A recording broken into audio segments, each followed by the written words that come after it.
Imagine a nation with its own king, its own navy, its own constitution, and its own embassies in Washington, London, and Tokyo.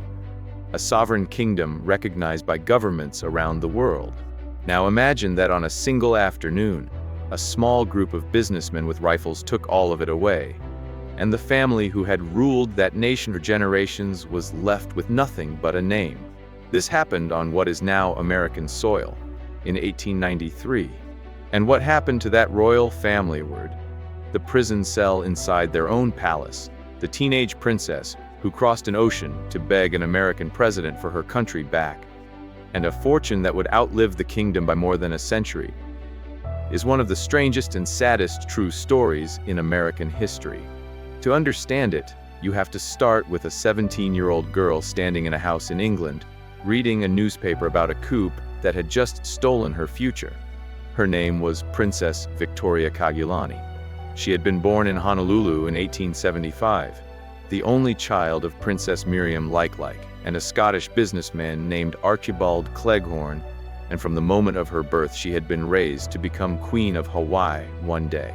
She grew up on a lush Waikiki estate called Ainahau, famous for its peacocks, where the Scottish writer Robert Louis Stevenson used to visit, and eventually wrote her a farewell poem when she left for school in England at not yet 13.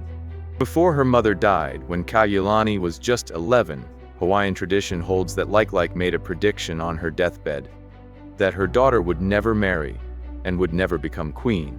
It sounded like the kind of thing a dying mother might say to comfort a frightened child. Nobody could have known in that moment how literally it would come true. By January of 1893, Kaiulani was still in England, being groomed for a throne that existed 7,000 miles away. And that is exactly when the throne disappeared. A group of American and European businessmen in Honolulu, most of them tied to the sugar industry, organized themselves as the Committee of Safety, backed by an armed militia and by United States Marines landed from the warship USS Boston. On January 17, 1893, they seized the government buildings around ʻIolani Palace and declared Hawaii's monarchy overthrown. Kaiulani read about the loss of her own future in a foreign newspaper. She was still a teenager, and she did something almost nobody expected of her. Instead of staying quiet, she sailed for the United States, went straight to Washington, and requested a meeting with the President of the United States. But to understand why a 17-year-old girl believed she had any chance of reversing a coup, you need to go back a little further, to what Hawaii actually was before any of this happened. The Hawaiian Kingdom was not some remote, informal chiefdom waiting to be absorbed by a bigger power. It was a unified, internationally recognized sovereign nation, with its own legal code, its own currency, and diplomatic relations with the United States, Great Britain, France, and Japan. Its king in the 1880s, David Kalakaua, was a genuine modernizer. He became the first reigning monarch of any nation to circle the globe, and he built ʻIolani Palace, still the only royal palace on American soil, complete with electric lighting installed before the White House had it. Hawaii, in other words, was not a colony in waiting. It was a functioning country that foreign businessmen wanted for its land and its access to American sugar markets. And by the late 1880s, those businessmen had built enough private wealth and enough armed militia strength to start taking what they wanted by force. That first act of force came in July of 1887. A secret society called the Hawaiian League, led by a lawyer named Loren Thurston and backed by an armed militia known as the Honolulu Rifles, surrounded ʻIolani Palace and presented King Kalakaua with a new constitution they had written in secret. Under the threat of violence, Kalakaua signed it. It became known as the Bayonet Constitution. It did something quietly devastating. It stripped the monarch of most of his executive power, and it rewrote the voting rules so that foreign resident landowners, many of them American and European citizens with no Hawaiian citizenship at all, could now vote, while new property and income requirements pushed roughly 2/3 of previously eligible native Hawaiians out of the electorate entirely. The result was a kingdom where the king still wore a crown, but a small class of foreign businessmen now controlled the government underneath him. It's worth pausing on where that crown land had even come from, because it becomes important later. Decades earlier, King Kamehameha III had carried out a sweeping land division known as the Great Mahila, splitting Hawaiian territory between the crown, the government, and private ownership for the first time in the kingdom's history. The lands that came out of that division as crown lands were never the king's personal property to sell or gamble away. They were held for the benefit of the Hawaiian people as a whole, administered by whoever held the throne. That distinction, crown land held in trust, not privately owned, is exactly what would make its eventual seizure so legally strange a few decades later. Kalakaua never really recovered his authority. His health declined through the early 1890s, and in January of 1891, while seeking medical treatment in San Francisco, he died. He was 54 years old. His sister, Liliuokalani, became queen, the first woman, and it would turn out the last monarch to ever rule the Hawaiian Kingdom. She was not a passive figure. Liliuokalani was already a well-known composer by the time she took throne, having written more than 150 songs over her lifetime, including the piece that would eventually become inseparable from Hawaii itself, Aloha. But she also understood exactly what the Bayonet Constitution had done to her brother's authority, and she believed restoring it was her responsibility as queen. According to later accounts, thousands of registered voters, a large majority of the kingdom's electorate, had signed petitions asking her to promulgate a new constitution that would restore the monarchy's power and roll back the voting rights of unnaturalized foreign residents. In January of 1893, she told her cabinet she intended to do exactly that. This is the moment everything changed. Because the same businessmen who had engineered the Bayonet Constitution 6 years earlier had, by this point, already organized themselves for something far more permanent than another forced signature. A group calling itself the Annexation Club had been meeting secretly since 1892, with one explicit goal: not just controlling the monarchy, but ending it and handing Hawaii to the United States. When Liliuokalani announced her new constitution, Lauren Thurston's group rebranded itself as the Committee of Safety and moved immediately.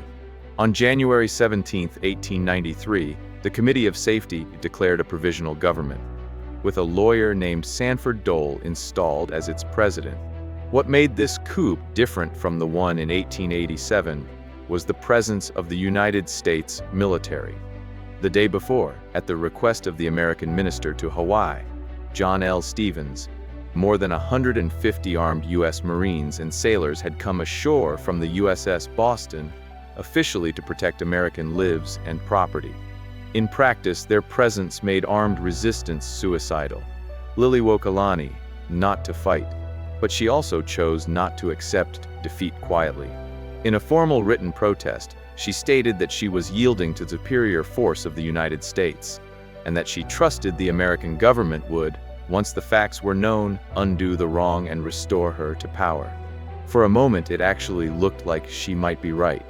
President Grover Cleveland, reviewing an official investigation into the overthrow, concluded that it had happened with the direct involvement of the American minister and American troops, essentially that the United States had helped illegally depose a foreign head of state. Cleveland called for Liliuokalani's reinstatement. He sent a new envoy to Honolulu with instructions telling Dole's provisional government to step aside, and Dole refused.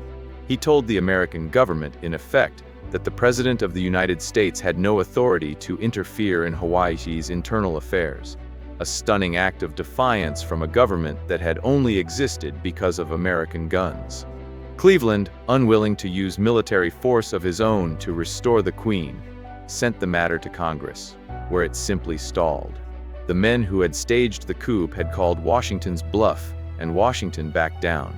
In July of 1894, the provisional government declared itself the Republic of Hawaii, with Dole as its first president, and the monarchy that Kaiulani had crossed an ocean to save had, for all practical purposes, just been buried by paperwork.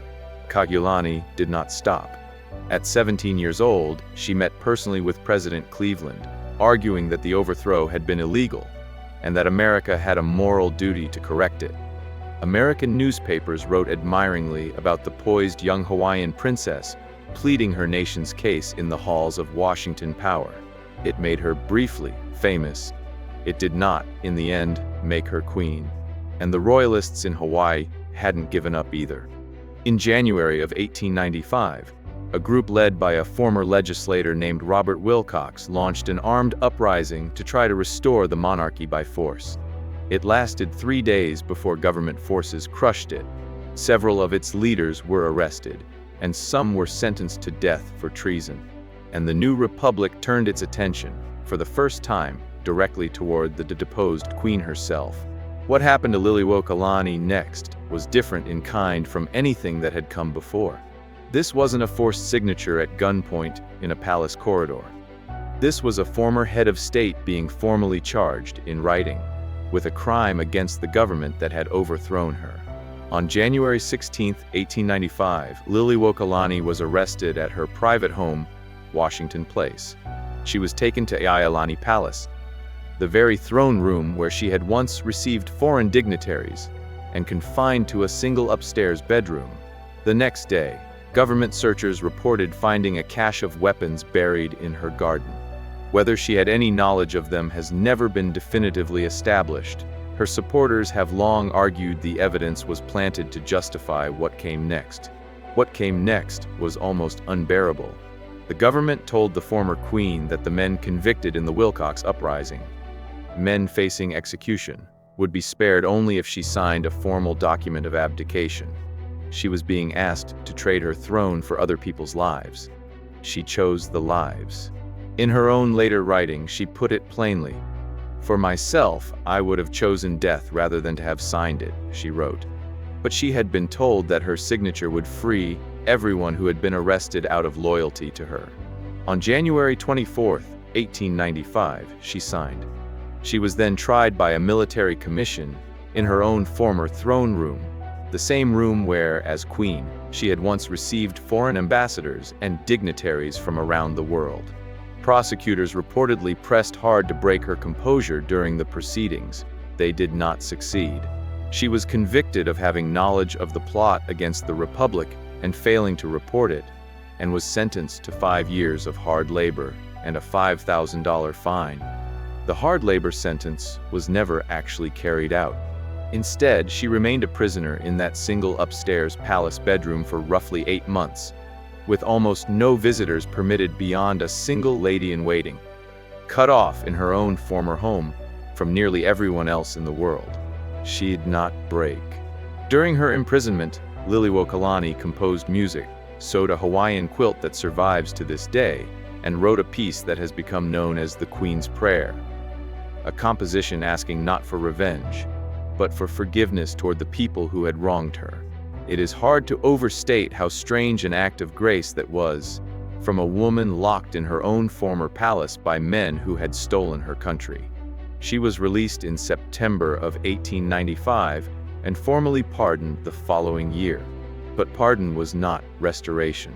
On July 7, 1898, President William McKinley signed a joint resolution of Congress formally annexing the Hawaiian Islands. Roughly 1.8 million acres of what had been crown, government, and public land belonging to the Hawaiian Kingdom, very close to half of all the land in the islands, passed to the United States without a treaty ratified by the Hawaiian legislature, without a vote out of the Hawaiian people, and without a single dollar paid in compensation. Liliuokalani and Kaiulani both refused to attend the annexation ceremony. There was, by that point, genuinely nothing left for either of them to do but refuse to watch. For Kaiulani, the loss appears to have been more than political. She had spent almost her entire life being prepared for a role that no longer existed. Late in 1898, while visiting the Big Island, she went horseback riding and was caught in a storm. The fever that followed developed into pneumonia, and then into what doctors of the time called inflammatory rheumatism, a condition from which she never recovered. On March 6, 1899, Princess Kaʻiulani died at her family's estate at Ainaha. She was 23 years old. She had never married. She had never become queen. Her mother's deathbed prediction, made when Kaiulani was still a child, had come true in every detail. Liliuokalani outlived her niece by 18 years, and she spent almost every one of them refusing to let the world forget what Hawaii had been. In 1898, the same year the kingdom was formally annexed, she published a memoir titled Hawaii's Story by Hawaii's Queen, laying out her own account of the coup and her repeals to the American government, one of the most direct first-person records of dispossession by a deposed head of state that exists in modern history. She founded a movement called Onipara, meaning stand firm, and even argued that her 1895 abdication was invalid because she had signed it under duress and used her married name rather than her royal title.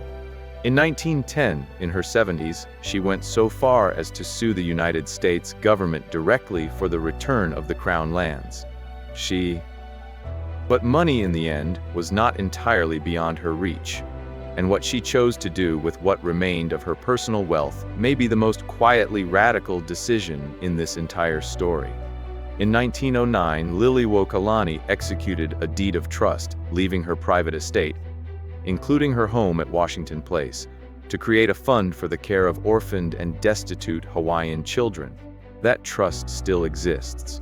It's called the Liliuokalani Trust, and more than a century later it continues serving native Hawaiian families, meaning the last queen of Hawaii is, right now, still quietly funding child welfare programs in the islands she was never able to govern again.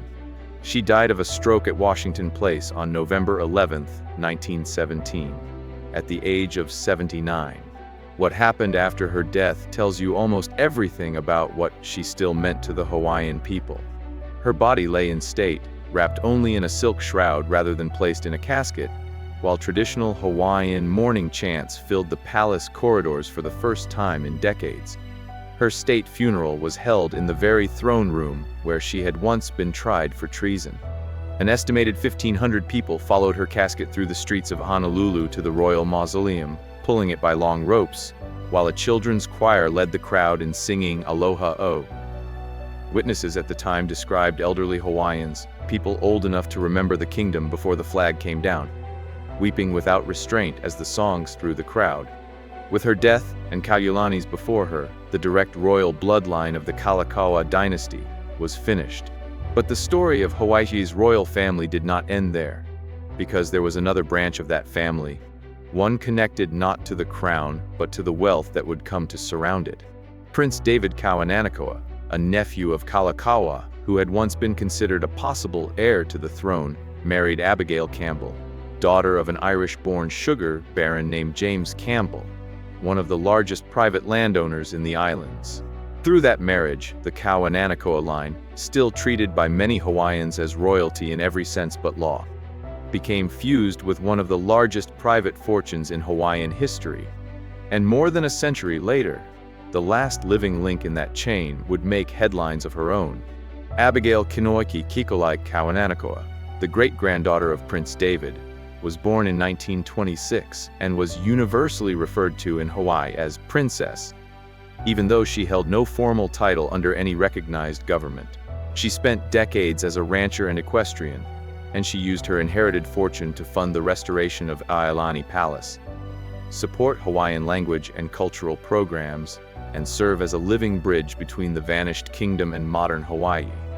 But her later years were consumed by a bitter legal fight over that same fortune. After she suffered a stroke in 2017, questions arose over her capacity to manage her own trust, which by then was valued at roughly $250 million. She married her longtime partner, Veronica Gale Worth, that same year, and Worth took the Kauananakoa name.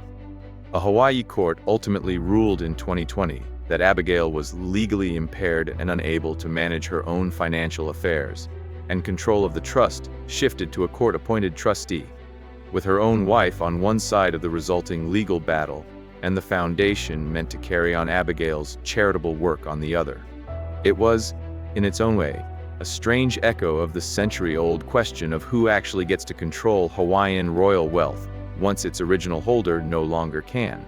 She died at her Honolulu home on December 11, 2022, at the age of 96. The governor of Hawaii ordered flags lowered to half-staff. At ʻIolani Palace, staff read the announcement of her death aloud in the Hawaiian language, in the rain. A moment that felt, to many who witnessed it, like hearing an echo of a monarchy that had officially ended 129 years earlier. It took more than a year for the courts to finally settle her estate. Under the resulting agreement, her wife received at least $40 million. A charitable foundation created to support Native Hawaiian causes was expected to receive at least $100 million. And ʻIolani Palace itself received historically significant artifacts worth more than $200,000. So here's the question worth sitting with for a moment. If the kingdom fell in 1893, why was its last living symbolic princess still making national news over a personal fortune in 2024? Because the story of what happened to Hawaii's royal family was never really just about a throne. It was about land and money, and who got to keep both after the crown was gone. That question of land has never actually resolved. When the Republic of Hawaii ceded sovereignty to the United States in 1898, roughly 1 million acres of former crown and government land passed to federal control. When Hawaii became a state in 1959, most of that land was transferred again, this time to the new state government to be held in a public trust. At no point in that entire chain, coup, republic, annexation, statehood, did anyone ask the Native Hawaiian people whether they consented to any of it. Then, in 1993, exactly 100 years after the overthrow, something unusual happened. The United States Congress passed and President Bill Clinton signed a joint resolution that has become known as the Apology Resolution. It formally acknowledged that the 1893 overthrow of the Hawaiian Kingdom had occurred, in its own words, with the active participation of agents and citizens of the United States. It went further, stating that the Native Hawaiian people had never directly relinquished their claims to sovereignty over their national lands, whether through their monarchy or through any vote of the people. One senator, Slade Gorton of Washington, said on the record during the debate that the logical consequence of the resolution's own language would be Hawaiian independence. Read that acknowledgement again. The United States government, in an official act of federal law, admitted the overthrow was illegal and that Hawaiians never agreed to lose their sovereignty. And then, functionally, nothing changed. The resolution contained a clause stating explicitly that nothing in it was meant to serve as a legal settlement of any claim against the United States. In 2009, the question of what the resolution actually meant reached the U.S. Supreme Court, in a case about whether the state of Hawaii could sell public land that had once belonged to the Crown. The court ruled unanimously, 9-0, that the Apology Resolution did not restrict the state's authority to sell or transfer that land at all.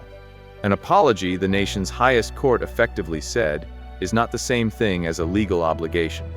In the meantime, a state agency called the Office of Hawaiian Affairs, created in 1978, has spent decades to manage a share of the revenue from those former Crown lands for the benefit of Native Hawaiians, and has spent nearly as many decades locked in legal and political disputes over how much money it's actually entitled to, and over how much authority it really has at all.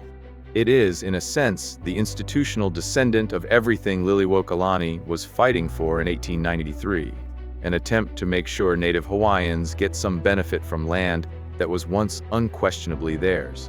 Today, Native Hawaiians make up roughly 6% of the state's population on their own, or about 1 in 5 if you include everyone with partial Hawaiian ancestry. A minority in the islands their ancestors governed for centuries before any of this began. They experienced disproportionately high rates of poverty and homelessness, and the cost of living in a state now built heavily around tourism has made it increasingly difficult for many Native Hawaiian families to remain in the place their ancestors called home for over 1,000 years before any of this history even started. And yet the kingdom has never entirely disappeared.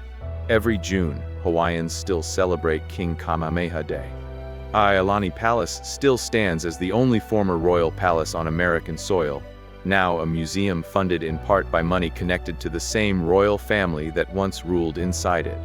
Hawaiian language programs, some of them supported by trust the royal family itself created, are training a new generation of fluent speakers for the first time in nearly a century. There's a version of this story that ends with the coup, or with the annexation, or with a queen locked in a single room of her own palace. A clean, contained tragedy with a beginning and an end. But that's not actually how it happened. The land question is still open. The sovereignty movement, in various forms, is still active. Native Hawaiian organizations continue to press the federal and state governments for greater self-governance. And the debate over what, if anything, the United States actually owes Native Hawaiians for 1893 has never been formally closed. What strikes me most about this story isn't really the coup, or the Marines, or even the imprisonment. It's what the people at the center of it chose to do with what was left. Liliuokalani, locked in a single room in her own palace, wrote a prayer for the people who put her there, and then spent her remaining fortune on children who weren't even born yet. Kaiulani, raised for a throne that vanished before she turned 18, spent what little time she had left arguing her country's case anyway, in a language and a capital that were not her own. And Abigail Kauananakoa, born into wealth that came directly from the same colonial system that dismantled the kingdom, spent much of her own life quietly trying to hold Hawaiian culture together. None of them their kingdom back. All three of them, in different ways, refused to let it disappear. That's really what aloha o'o has always meant underneath the melody, not just a goodbye, but a promise that the thing being said goodbye to hasn't actually ended. So if you found this story as affecting as I did, I'd genuinely appreciate you subscribing and leaving a comment, because it helps me keep telling stories like this one that most people never learned in school. And I want to leave you with the actual open question at the center of all of it, the 1993 apologist and the 2009 court case. If the United States government has already admitted that the overthrow of Hawaii was illegal, and that its people never gave up their sovereignty, what, if anything, do you think that actually obligates anyone to do about it today?